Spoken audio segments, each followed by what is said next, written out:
कालच्या भागामध्ये आपण स्वरसंधी शिकलो, बरोबर. संधी हा नवीन टॉपिक आपण सुरू केलेला आहे. मागील लेक्चरमध्ये स्वरसंधीच्या बाबतीत आपण सुरुवात केली होती. स्वरसंधी जेव्हा आपण बघितलं काल, तर सजातीय स्वरसंधीच्या बाबतीत काही उदाहरणं बघितली होती आपण.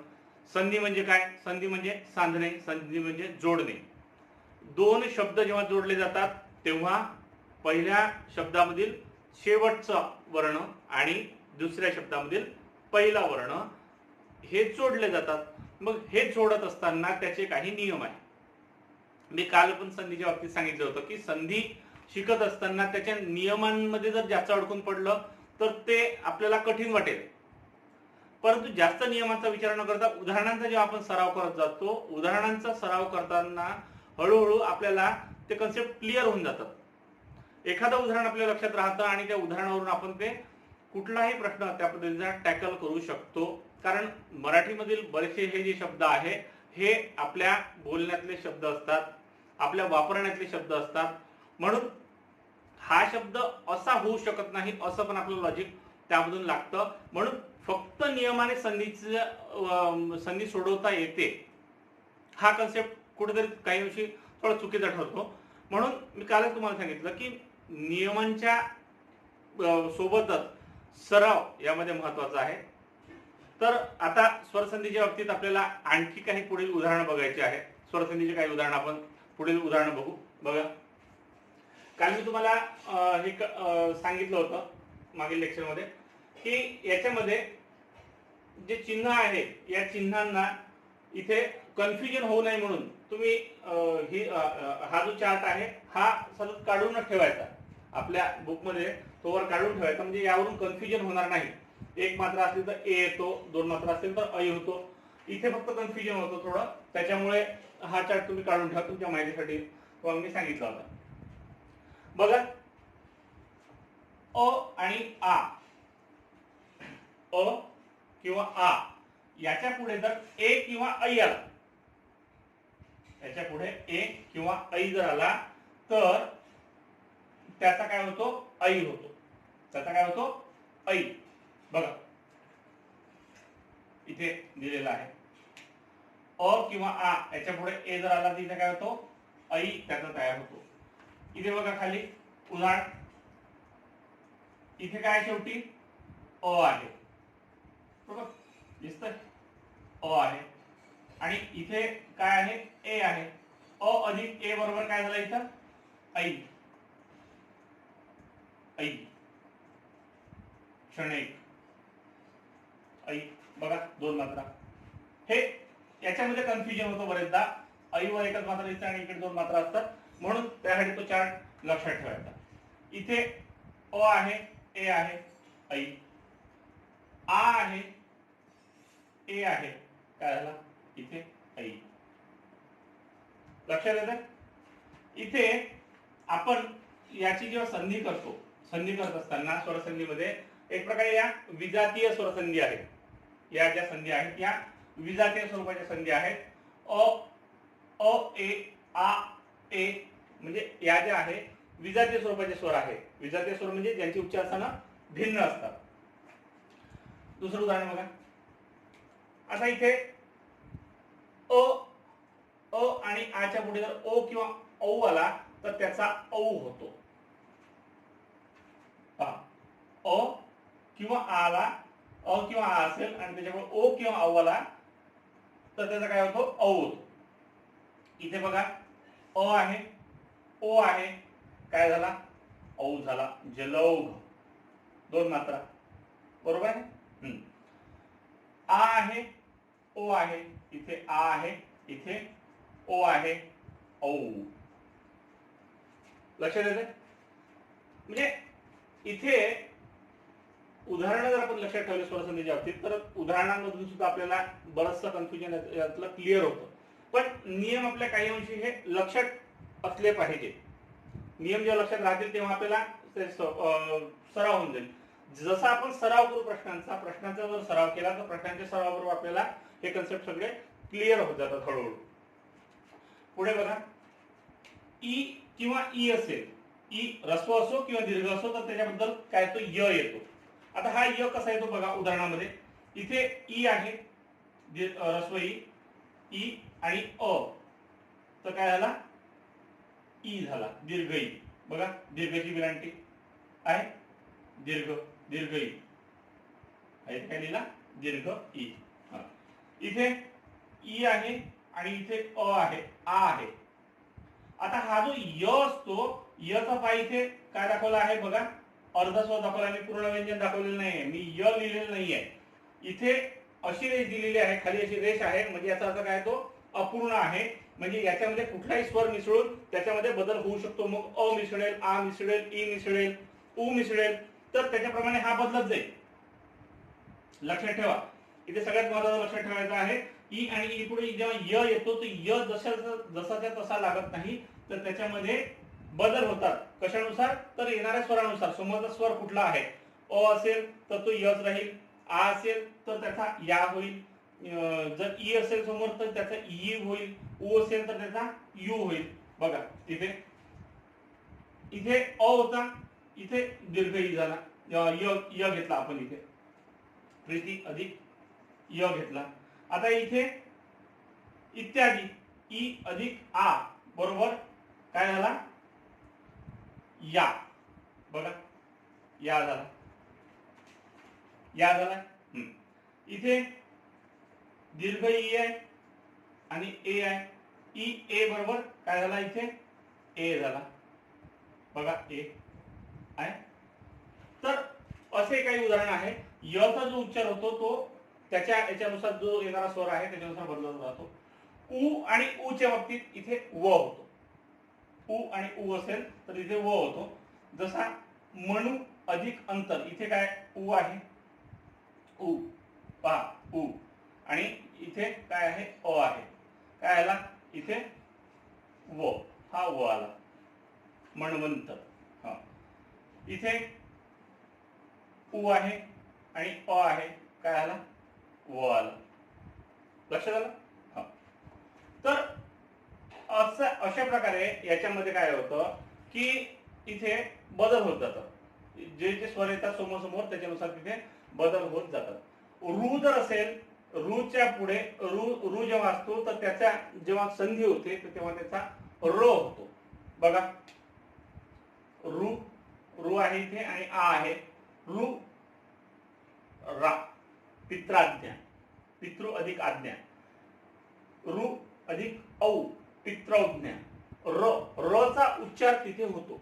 र च्या उच्चारासाठी तिथे आपण आता इथे त्र वापरलेला आहे, र चा मात्र उच्चार तिथे होतो. आता हे एक लक्षात ठेवायचं आहे, इथे ए ऐ ओ औ, ए ऐ ओ औ जेव्हा येतं तेव्हा त्याच्या पुढे ऐ, आई, औ आणि ओ साठी आव. याचे उदाहरण कमी असतात, प्रश्न या भागावर येतात, पण हे लक्षात ठेवायचं. हा जो चार्ट आहे हा आपण लिहून घ्यायचा आहे, आपल्या वहीमध्ये नोट डाऊन करायचा. हे काही नियम आहेत. काल जे आपण स्वरसंधीचे नियम बघितले तर काल बऱ्यापैकी आपल्याला सरळ सरळ त्याच्यामध्ये होते. सजातीय स्वर होते, अ आ बरोबर आ होतो, ई ई बरोबर ई होतो, ऱ्स्व दीर्घ जेव्हा जोडी असेल तर दीर्घच त्याच्यामध्ये होतो, दीर्घ दीर्घ असेल तरी काय होतो, दीर्घच होतो. हे काल साधे साधे नियम आपण शिकलो. इथे थोडे नियम थोडे वेगळे आहेत. स्वरसंधीचे हे जे नियम आहेत ते थोडक्यात वेगळे आहे, पण फार कठीण असे नाहीये. एकदा यामधले जर उदाहरण आपल्याला लक्षात आले आणि उदाहरणाचा जर सराव झाला तर आपल्या सहज ते लक्षात येतील आणि ते पाठ होऊन जातील. याच्यामध्ये काही कठीण वाटण्यासारखं असं नाहीये. बघा ए ऐ ओ औ, याच्यामध्ये ऐ, आई, औ आणि ओ बद्दल आव. आता इथे बघा, इथे काय आहे, ए आहे आणि अ आहे, काय झाला आई, य आई, म्हणजे आई, नयन, गै अधिक आण, गै अधिक आण, आई, आई जो आहे ना आई आहे आणि इथे काय आहे आ आहे, अ आहे, तर काय झाला आ, आय, गायन. बघा तर याच्या बाबतीत उदाहरणं फार कमी आहेत. हा जो चार्ट आहे याच्या बाबतीत उदाहरणं कमी आहेत. हे काही नियम आहेत संधीचे. हे नियम आपल्या जेव्हा लक्षात राहतात, म्हणजे आपण जसा जसा सराव करतो तसे हे लक्षात राहायला लागतात आणि हळूहळू याच्यामध्ये आपल्याला चुकण्याचे जे चान्सेस असतात ते आपले फार कमी होऊन जातात आणि जास्तीत जास्त संधी आपल्याला सोडवता येतात. बरोबर. आता हा होता स्वरसंधीचा भाग. मागील लेक्चरमध्ये आपण स्वरसंधीचा जो सुरू केलेला होता तो स्वरसंधीचा भाग इथे पूर्ण होतो. हे जे नियम आहेत मी काल पण सांगितलं, मागच्या लेक्चरमध्ये पण म्हटलं की नियमांचा एकदम बाऊ न करता मोजके हे जे नियम आहेत तर हे एवढे नियम फक्त थोडक्यात लक्षात ठेवायचे. बाकीचे जे आहे हे नियम सहज तुमच्या लक्षात राहतात. ऱ्हस्व दीर्घचे जे नियम आहेत त्या बाबतीत नेहमी लक्षात ठेवायचं की तिथे काय होतो, दीर्घच होतो. हे तुमच्या लक्षात राहिलं तर हे नियम जे आहे हे थोडक्यात तुम्ही वाचले की मग लक्षात येतो. जसं ई चा य, ई उ आणि रू च्या बाबतीत हे जे नियम आहे य व आणि र हे एवढं लक्षात ठेवायचं आणि जेव्हा अशा बाबतीत उदाहरण येतात तेव्हा ते टॅकल करायला सोपे जातील. काही एक दोन उदाहरणं पाहू आणि नंतर आपल्याला पुढचा भाग व्यंजन संधीचा सुरू करायचा आहे. बघा एक उदाहरण, काही उदाहरणं घेतलेलं आहे मी. प्रश्न आहे, प्रत्येक या शब्दाची संधी फोड शोधा. प्रत्येक, आता प्रत्येक हा जो शब्द आहे याची संधी फोड कशी होईल, म्हणजे याची संधी जर करायची झाली तर कशी असेल संधी. 4 पर्याय इथे दिलेले आहे. आता इथे कशाचा जोड असेल, एक एक उदाहरण आपण समजून घेऊ. टॅकल कसं करायचं, उदाहरण कसं सोडवायचं, प्रश्न कसा सोडवायचा अशा पद्धतीचा, त्यासाठी हा नमुना सांगतो. लक्ष द्या. पहा इथे काय आहे, अ आहे आणि ए आहे. जेव्हा अ अधिक ए येतो तर काय होतं, इथं काय येतो, अ आणि ए काय होईल, एच होईल. हा इथे ई आहे आणि इथे काय ए आहे, इथे काय होईल ए. प्रति अधिक एक, ई आणि ए ची ही एक संधी आहे. ई आणि ए काय झाला, ए, तर काय होतो प्रत्येक. लक्षात आलं. प्रत्येक ठिकाणी इथे तुम्हाला नियम सारखे दिसतील. बघा इथे अ आहे, इथे ए आहे, इथे ई आहे आणि इथं ए आहे. जो संधीमध्ये कन्फ्युजन याच वेळेस होतं की अशा वेळेस जेव्हा सारखं सारखं दिसतं परंतु प्रति अधिक एक, ई अधिक ए बरोबर ए, हा नियम इथे लागतो. प्रति अधिक एक बरोबर प्रत्येक, त्याची संधी फोड अशी होईल. इथे बघा संधी सोडवा. नाही अधिक असा, नाही अधिक असा. याच्यामध्ये इथे काय आहे, शेवटी ई आहे आणि इथे अ आहे. मग आता ई आणि अ काय होईल, दीर्घ ई. पुढे दीर्घ ई, बघा हा इथे दीर्घ ई येतो, ई दीर्घ ई, नाहीसा. बरोबर. हा तर अशा प्रकारच्या या संधीची उदाहरणं काही आहेत. हे उदाहरणं जे आहेत हे आपल्या लक्षात ठेवायचे. सरावासाठी आणखी काही उदाहरणं मी तुम्हाला देतो. हा भाग आपण आधी नोट डाऊन करून घ्या, लिहून घ्या आणि त्याच्यानंतर आपण व्यंजन संधी हा भाग सुरू करू.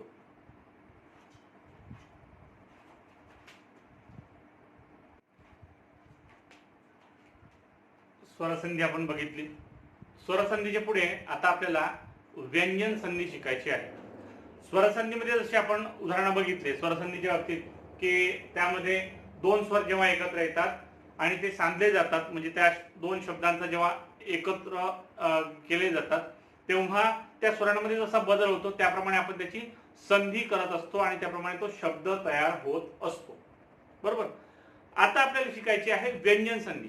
व्यंजन संधी म्हणजे साहजिकच काय होईल, इथे काय सांगली जातील, व्यंजन सांगली जातील, व्यंजन जोडले जातील. तर हे व्यंजन जोडण्याचे काही नियम आहेत, ते नियम आपण समजून घेऊया. पहा व्यंजन संधी.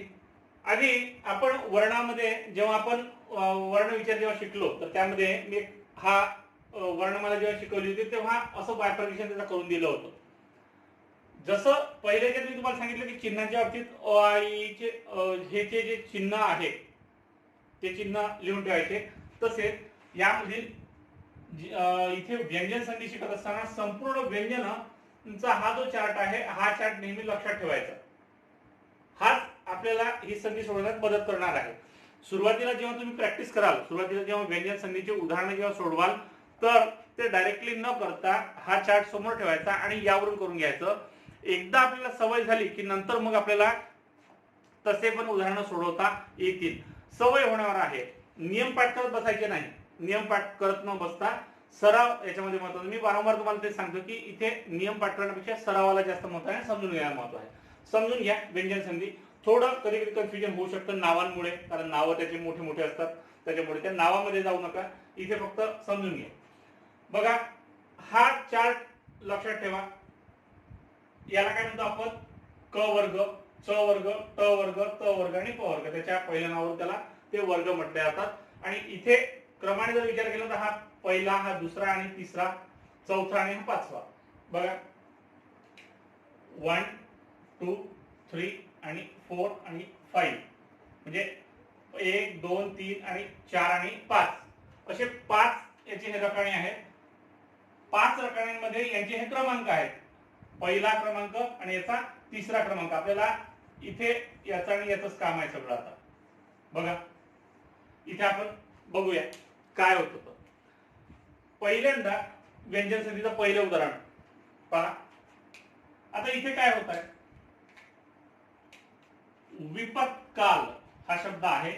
इथे शेवटचा वर्ण आहे द, व्यंजन आहे द, आणि इथे आहे क. दोन व्यंजन एकत्र येत आहेत, द आणि क. हा द जो आहे, हा द, तर हा द कोणत्या वर्गामधला आहे हे बघायचं. बघा द कोणत्या वर्गात येतो? तर द, त थ द ध, द कोणत्या वर्गात येतो? त च्या वर्गात येतो. त च्या वर्गात येतो. म्हणून याची जेव्हा संधी होते तर तेव्हा इथे त येतो. समजून घ्या. इथे काय आहे? ग आहे, ग. तर ग कोणत्या वर्गात येतो ते बघा, ग.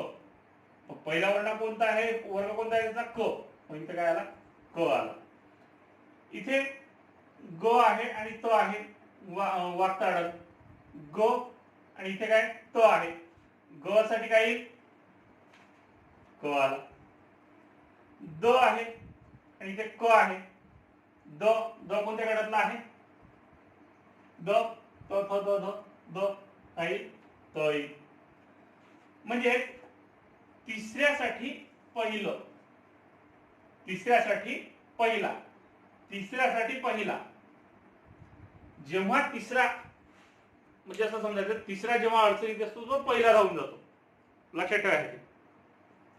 तिसरा अडचणीत आहे म्हणून पहिला राहुला. हे सगळे भाऊ आहे, पाचही भाऊ आहे. तिसऱ्या भावाच्या मदतीसाठी पहिला भाऊ धावला म्हणजे प्रथम व्यंजनासंधी. लक्षात आलं? याचं नाव आहे प्रथम व्यंजनासंधी. तिसरं अक्षर याच्यामध्ये दिसलं, याचा क्रम लक्षात ठेवायचा. त थ द ध प फ ब भ. हे जेव्हा आपले पाठ होऊन जातं तेव्हा याचे क्रम लक्षात येतात. तिसऱ्यासाठी पहिलं जेव्हा येतं तेव्हा होते प्रथम व्यंजनासंधी. म्हणजे पहिलं वर्ण ते तिसऱ्याला वाचवतो, तिसऱ्याचा बचाव करतो आणि तो स्वतः समोर होतो. म्हणून ही प्रथम व्यंजनासंधी याला म्हटलं जातं प्रथम व्यंजनासंधी. हे आहे प्रथम व्यंजन संधी. प्रथम व्यंजन संधी. प्रथम व्यंजन म्हणजे हे पहिलं, पहिलं येतं. तिसऱ्याच्या मदतीसाठी कोण आला? पहिला आला. म्हणून ही काय झाली? प्रथम व्यंजन संधी. बर. मग आता जेव्हा तिसऱ्याला गरज होती तेव्हा पहिला आला, बरोबर. तर आता बघा इथे काय होतं. बघा तिसरा वर्ग जो आहे मी हा सरळ लिहून ठेवलेला आहे. ग ज ड द ब, गज ड द ब आहे. ग ज ड द ब, तिसरा वर्ग. तिसऱ्याची काय मदत होती ते पाहू ना. याने जर याला मदत केली तर याने पण याला मदत करायला पाहिजे. बघा वाग्विहार. आता इथे जेव्हा दोन शब्द जेव्हा एकत्र येत आहे, इथं शेवटचं व्यंजन आहे इथं क आणि इथं आहे व. क आणि व हे जेव्हा एकत्र आले, क आणि व जेव्हा एकत्र आले तर पहिला वर्ण कोणता आहे? क. क, क च्या मदतीसाठी आता ग गेला. बघा तिसरा वर्ग. त आहे, आ आहे. इथे त आला, इथे आ आला. मग त आहे तेव्हा तच्या मदतीसाठी कोण गेला? द गेला. क आहे, अंग आहे. क च्या मध्ये साठी कोण गेलाय ग. जेव्हा पहिलं व्यंजन येतं, लक्षात घ्या, वर्णमालेमधील पहिलं व्यंजन आलं तर पहिल्या व्यंजनाच्या मध्येसाठी कोणतं व्यंजन आहे का इथं तिसरं व्यंजन. पहिल्याच्या मध्येसाठी तिसरा जातो म्हणून ही होते तृतीय व्यंजन संधी. तृतीय व्यंजन संधी. लक्षात आलं. ही कोणती आहे प्रथम व्यंजन संधी. प्रथम व्यंजन संधीमध्ये काय होत आहे, तिसरा अडचणीत होता तर पहिला धावून आला. इथे पहिला अडचणीत आहे तर तिसरा धावून आला, असंच लक्षात ठेवायचं. लक्षात ठेवणे सोपी पद्धत. पहा इथे द अडचणीत होता तर लगेच त धावून आला. ग अडचणीत होता लगेच क धावून आला. त्या त्या वर्गामध्ये आपापल्या भावांना हे मदत करतात. हा मोठा भाऊ बरोबर, हा 2 नंबर, हा 3 नंबर, हा 4 नंबर, हा 5 नंबर, असं लक्षात ठेवायचं. सोपे सोपे नियम सोप्या पद्धतीने जेवढे आपण लक्षात ठेवले तेवढे ते सरळ जातात. पुस्तकी भाषेने जर नियम आपण पाठ करायचा प्रयत्न केला तर ते होत नाही. आणि नाव किती कठीण कठीण वाटतात त्याचे, प्रथम व्यंजना संधी, तृतीय व्यंजना संधी. तर हे जे व्यंजन संधी आहे, या व्यंजन संधी आपल्याला समजून घ्यायच्या. फक्त याच्या फार नियमामध्ये पडायचं नाही, तर अशा पद्धतीने समजून घ्यायचं. मग पहिला अडचणीत तर तिसरा धावला म्हणजे कोणती संधी झाली तृतीय व्यंजन संधी. आणि तिसरा अडचणीत होता पहिला धावला म्हणजे काय झालं प्रथम व्यंजन संधी. ज्याने वाचवली ती संधी. बरेचदा प्रश्न असे पण येतात एमपीएससी मध्ये की संधी ओळखा, कुठली संधी आहे, प्रथम व्यंजना संधी आहे, तृतीय व्यंजना संधीचं उदाहरण कोणतं आहे. तर इथे हेच लक्षात ठेवायचं. हा एकदा चार्ट तुमच्या लक्षात आला याच्यावरून सगळं काही आहे. इथे म्हणजे पुस्तकी भाषेत जर विचार करायचा झाला तर कठोर व्यंजनापुढे इथे काय आहे मृदू व्यंजन, तर त्या भानगडीत पडू नका. हे असंच लक्षात ठेवा. पहिल्याच्या मध्ये तिसरा जातो, तिसऱ्याच्या मध्ये पहिला जातो. लक्षात आलं. इथेच व्यंजन संधी होते. व्यंजन संधी अशीच असते, प्रथम व्यंजन संधी आणि तृतीय व्यंजन संधी. लक्षात आली असेल. चला आता हा तिसरा भाग पहा, अनुनासिकांचा. अनुनासिक हा आपला बिचारा सेपरेट वर्ग आहे. हे सेपरेट लहान भाऊ आहे आणि लहान भाऊ आपापल्या याच्यात खेळत असतात. हे पण मदत करतात. हे कशी मदत करतात पाहायचे या नियमामध्ये. वाक् निश्चय. आता इथे क आहे आणि न आहे बघा, क आणि न. आता ज्यावेळी इथे क आहे आणि इथे न आहे तर क च्या पुढे काय आला इथे अनुनासिक आला आहे. जेव्हा इथे अनुनासिक येतं त्यावेळी ही अनुनासिक संधी असते आणि जो पहिल्या वर्गातला अक्षर असतो, जो पहिल्या वर्गातला येतं त्याचा अनुनासिक जो भाऊ आहे तो त्याच्यासोबत फाईट करतो. म्हणजे बरोबरीचे फाईट करतात. लक्षात घ्या, बरोबरीचे त्याच्यामध्ये सोबत येऊन जातात. क वर्गासाठी क वर्गातला कोणता आहे न, बरोबर. तर क वर्गात मध्ये जो अनुनासिक आहे तोच अनुनासिक तिथे येईल. काय होईल वाक् निश्चय आला इथे. बघा इथे षण्मास, षट अधिक मास, ट आहे, इथे म आहे. हा जो ट आहे, ट आजच्या पुढे अनुनासिक आला आहे, म अनुनासिक आहे. मग इथे ट च्या वर्गातला अनुनासिक ते सोबत हे करायला जाईल. ट च्या वर्गातला अनुनासिक गेला न, पहा ट च्या वर्गातला अनुनासिक हा इथे न गेला. मग इथे संधी होत असताना अनुनासिक अनुनासिकासोबत, अनुनासिकाची संधी अनुनासिकासोबतच होईल. त्या त्या वर्गामधील जो अनुनासिक असेल तो संबंधित येणाऱ्या पुढच्या अनुनासिकासोबत संधी करेल, असा हा नियम आहे. याला म्हणतात अनुनासिक संधी. म्हणजे अनुनासिकामध्ये कोण जोडले जातील दोन्ही अनुनासिक. जेव्हा एकच अनुनासिक शेवटचं असतं, शक्यतो दुसऱ्या शब्दामध्ये हे अनुनासिक येतं, दुसऱ्या शब्दामध्ये हे अनुनासिक असतं, दुसऱ्या शब्दातील अनुनासिकाला इकडलं जेव्हा व्यंजन जोडायचं असतं तेव्हा त्या वर्गामधील जे अनुनासिक असेल ते त्याला जोडलं जातं. बघा इथे जगन्नाथ त आहे आणि न आहे. तो आणि न, त च्या पुढे अनुनासिक आला तो आणि याच्या अनुनासिक आला. यातला ज्याचा आहे तो आहे आणि त्याच वर्गातला अनुनासिक आहे तर त्याच वर्गातला अनुनासिक येईल न आणि न. न झाला, जगन्नाथ झालं. लक्षात आलं. इथे बघा सणमार्ग, इथे त आहे, इथे म आहे. त आणि म, तर त वर्गातला अनुनासिक कोणता आहे? न. त वर्गातला अनुनासिक किती गेला? सन्मार्ग. ही झाली अनुनासिक संधी. संधीच्या बाबतीत व्यंजन संधीमध्ये हे तीनच नियम आहेत. हिला, या संधीला म्हणतात अनुनासिक संधी.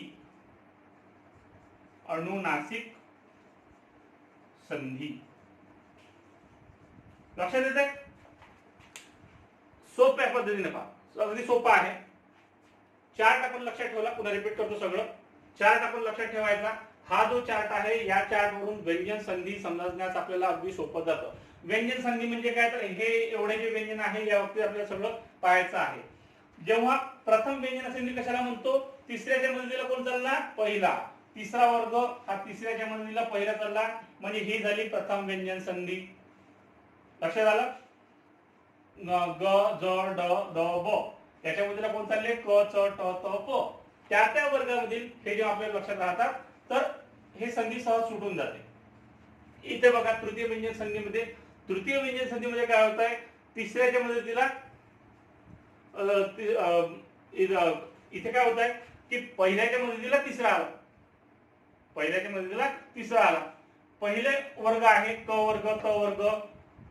बघा क वर्ग क वर्ग.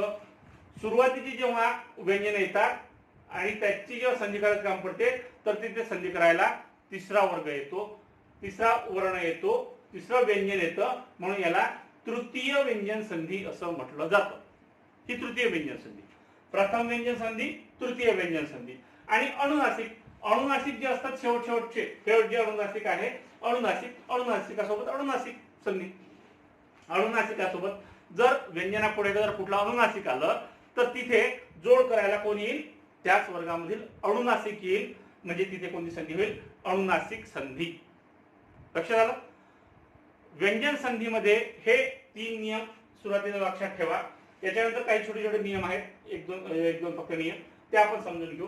हे लक्षात आलं असेल. व्यंजन संधी, प्रथम व्यंजन संधी, तृतीय व्यंजन संधी आणि अनुनासिक संधी. लक्षात आलं? तर आता हा भाग आपण आधी लिहून घ्या. लिहून घेतल्यानंतर याचे काही उदाहरण आपण पाहू. काही नियम आपल्याला अजून पाहायचे व्यंजन संधीमध्ये, एक दोन नियम, ते नियम बघू. तर आधी नोट डाऊन करून घ्या.